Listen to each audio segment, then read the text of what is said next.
জান্নাতে যাওয়ার পথে বাধাগুলো কি কি? আমরা আজ সেরকম 16টি বাধার কথা জানবো। কয়টি বাধা? 16টি বাধার কথা জানবো।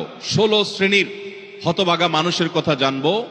কোরআন এবং হাদিসের আলোকে আমরা কিছু হতভাগা মানুষের কথা জানি, যে মানুষগুলো হয়তো নামে মাত্র, তাদের অনেকে মুসলমানও, হয়তো অনেকে নামাজ কালামও পড়ে, কিন্তু জান্নাতে তারা যেতে পারবে না।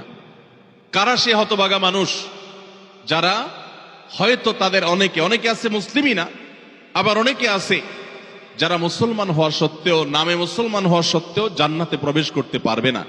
জান্নাতে যাওয়ার পথে বাধাগুলো কি কি? আমরা আজ সেরকম 16টি বাধার কথা জানবো। কয়টি বাধা? 16টি বাধার কথা জানবো।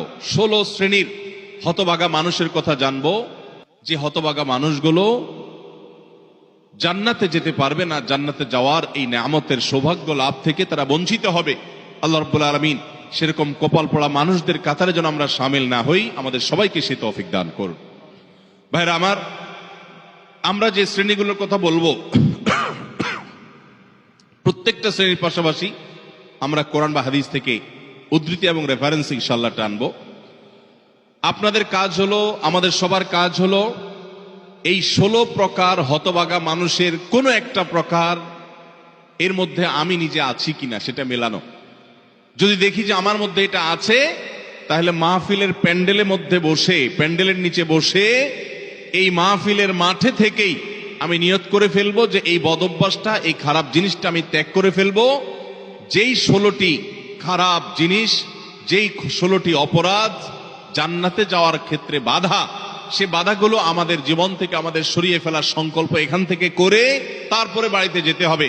তাহলে আজকে মাহফিলে আসা, বর্ষা, আয়োজন করা সবকিছু সার্থক হবে ইনশাআল্লাহ। সবাই নিয়ত করবো তো ইনশাআল্লাহ। আল্লাহ আমাদের সবাইকে তৌফিক দান করুন। সর্বপ্রথম যে হতভাগা মানুষদের কথা বলতে চাই, যারা জান্নাতে যেতে পারবে না, তারা হলো যারা আল্লাহর প্রতি ঈমান আনে নাই, যারা মুসলমান হয় নাই, যারা ঈমান আনে নাই, আল্লাহর প্রতি যারা বিশ্বাস করে নাই, তারা আল্লাহর তৈরি জান্নাতে যাবে, এটা কখনো আশা করা যায়? যদি আল্লাহকে কেউ বিশ্বাসী না করে, আল্লাহর একত্ববাদকে স্বীকারই না করে, শিরকে লিপ্ত হয়, সে মুসলমানই না হয়, তাহলে সে আল্লাহর জান্নাতের প্রত্যাশা কোত্থেকে করতে পারে? একজন মানুষ, তিনি মুসলমান না, তিনি অমুসলিম, তার ব্যক্তি জীবনে অনেক ভালো কাজ থাকতে পারে, অনেক ভালো অর্জন থাকতে পারে, কিন্তু তার ভিতরে ঈমান নাই। এই লোকটা আল্লাহর কাছে জান্নাতের আশা কখনো করতে পারে? একজন মানুষ বাংলাদেশে